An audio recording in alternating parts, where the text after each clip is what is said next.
तर मंडळी, सगळ्यांनाच आवडणारी पाणीपुरी आज आपण बनवतोय। अगदी पाणीपुरीचं गोड पाणी आणि तिखट पाणी कसं बनवायचं आणि तेही झटपट, ते पण घरच्या साहित्यामध्ये एकदम परवडेल असं कसं बनवायचं ते मी तुम्हाला सांगणार आहे। त्यामुळे व्हिडिओ कुठेही स्किप न करता शेवटपर्यंत बघायचा आहे। आणि हो, तुम्हाला व्हिडिओ आवडल्यास आपल्या चॅनलला नक्की सबस्क्राईब करा, त्याचबरोबर व्हिडिओला लाईक करा, कमेंट करा आणि जास्तीत जास्त शेअर देखील करा।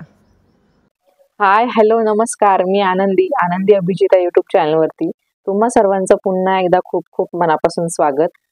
तर सुरुवातीला आपण बनवतोय गोड पाणी, हलकंसं आंबट असणार आहे। तर त्यासाठी इथे मी घेतलेलं आहे चिंच, गूळ, 3 ते 4 खजूर, जिरेपूड, हिंग, मीठ आणि पाणी। तर हे सगळे आपल्याला लागणार आहे। तर एका पॅनमध्ये मी पाणी गरम करायला घेते। पाणी हलकंसं गरम झालं की त्यामध्ये आपण जे खजूर घेतलेले आहेत ते टाकायचे आहेत। खजुराचे बिया काढून घेतलेल्या आहेत। 3 ते 4 खजूर इथे मी वापरलेले आहेत। तर खजूर टाकलं की त्यामध्ये आपण जी चिंच घेतलेली आहे ती टाकून घ्यायची। चिंच मी इथे अर्धा वाटी घेतली आहे। तुमची चिंच जर नवीन असेल किंवा आत्ताच झाडावरून काढलेली असेल तरी तिच्यामध्ये आंबटपणा भरपूर असतो, त्यामुळे शक्यतो ती कमीत कमी वापरायची, नाही तर पाणी हे खूप आंबट होईल, गोड राहणार नाही। तर अशा प्रकारे हे आपल्याला शिजवून घ्यायचं आहे व्यवस्थित। सुरुवातीला मोठा गॅस करून शिजवून घ्या आणि त्यानंतर गॅस कमी केला तरी चालेल। तर इथे पूर्णपणे पाणी आटलेलं आहे आणि खजूर आणि चिंच छानपैकी मऊसूत झालेली आहे। आता हे थंड करून घेऊया आणि त्यानंतर आपण हे मिक्सरमध्ये ट्रान्सफर करून याची छान पेस्ट बनवून घेणार आहोत। तर इथे चिंच आणि खजूर व्यवस्थित थंड झालेत। आता आपण ते ग्राइंडरमध्ये टाकून याची पेस्ट करून घेणार आहोत। तर पेस्ट बनवताना 3 ते 4 टेबलस्पून पाणी घालून याची पेस्ट बनवायची आहे, जास्त पाणी टाकायचं नाही आहे।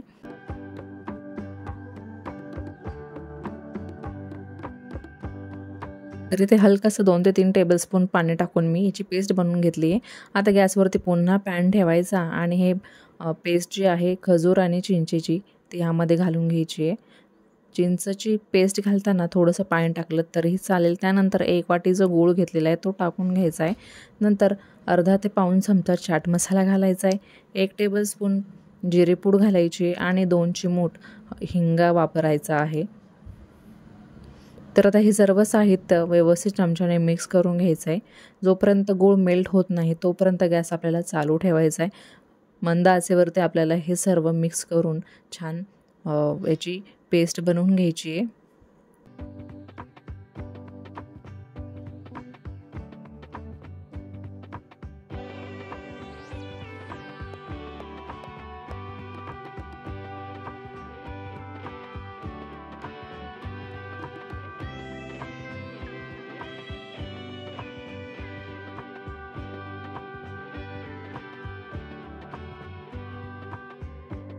इथे गूळ पूर्ण मेल्ट झालेला आहे आणि इथे मी 1 चमचा मीठ घातलेला आहे।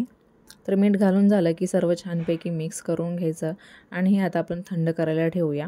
गॅस बंद करायचा आहे।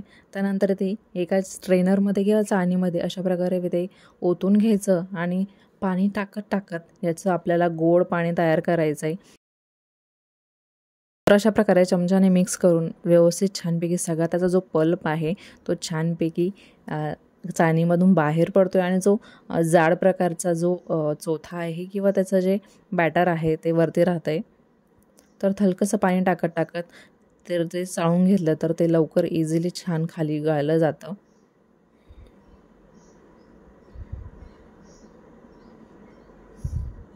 तर हे बघा, इथे एकदम परफेक्टली आपलं आंबट पाणी किंवा गोड पाणी जे आहे ते एकदम परफेक्टली रेडी आहे। पूर्णपणे आंबट नाही आहे, तर गोड आणि आंबट हलकंसं आहे। तर इथे मी 4 ते 5 बटाटे उकडून घेतलेले, त्याचा आपण चाट बनवून घेणार आहोत। तर उकडून झाल्यानंतर त्याचं साल जे आहे ते मी इथे काढून घेते। सर्व सालं काढून झाली की बटाटा हा मॅश करून घ्यायचा आहे। तुम्ही मॅशर वापरलं किंवा हाताने जरी मॅश केलं तरी देखील चालणार आहे, तो व्यवस्थित मॅश होतो। त्यानंतर इथे मी चाट मसाला घालते 1.5 टेबलस्पून, त्यानंतर जिरेपूड घालते 1 चमचा, टेबलस्पून म्हणजेच पोह्यांचा जो चमचा आहे तो मी इथे वापरलेला आहे। अर्धा चमचा मी इथे मीठ घातलेलं आहे आणि अर्धा ते पाऊण चमचा लाल तिखट घातलं आहे। तर आता हे व्यवस्थित मिक्स करून घ्यायचं आहे, जेणेकरून जे मसाले आहेत ते सर्व बटाट्याला लागतील आणि आपला चाट एकदम परफेक्टली रेडी होईल। तर आता आपण बनवतोय तिखट पाणी। त्यासाठी ग्राइंडरमध्ये मी घेतलं आहे अर्धा वाटी बारीक चिरलेली कोथिंबीर, 2 हिरव्या मिरच्या, त्यानंतर इथे मी गूळ घेतला आहे. तुम्ही गुळाचं प्रमाण बघू शकता. 2 ते 3 टेबलस्पून मी बारीक करून घेतलेला गूळ घेतलेला आहे. त्यानंतर आपण जो पल्प केलेला होता चिंचेचा तो 1 मी टेबलस्पून घातलेला आहे. त्यानंतर 2 चमचे मी जिरे घालते आणि त्यानंतर आपण काय करायचं आहे की चवीपुरतं मीठ घालायचं आहे. तर पाणी हे बऱ्यापैकी असणार आहे, त्यामुळे इथे मी 1.5 चमचा मीठ घेतलेला आहे आणि बारीक मीठ आहे किंवा काळे मीठ जे आपण म्हणतो ते पण मी इथे घातले. काळे मीठ शक्यतो 1 ते 1.5 चमचा घालायचं आहे, त्याने छान टेस्ट येते. तर सुरुवातीला हे सगळं साहित्य कोरडंच ग्राइंड करून घ्यायचं ना. त्यानंतर पाणी टाकून व्यवस्थित अशा प्रकारे ते ग्राइंड करून घ्यायचं आहे, जेणेकरून तुम्हाला हवी तशी पेस्ट तयार होईल. आणि पुन्हा हे चाळणीने गाळून घ्यायचं आहे. चाळणीने गाळत असताना त्यामध्ये पाणी टाकत टाकत चाललं की पटकन ते पाणी गाळलं जातं.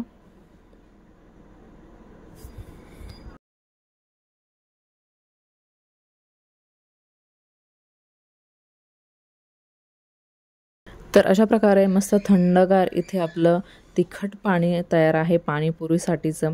तर मग मस्त गोड पाणी, तिखट पाणी आणि चाट मसाला देखील आपला तयार आहे. तर मस्त सर्व करूया.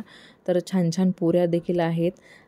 खारी अशी बुंदी आहे. तर बुंदी ही शक्यतो तिखट पाण्यामध्ये छान लागते, म्हणजे त्यामध्ये छान लागते ती.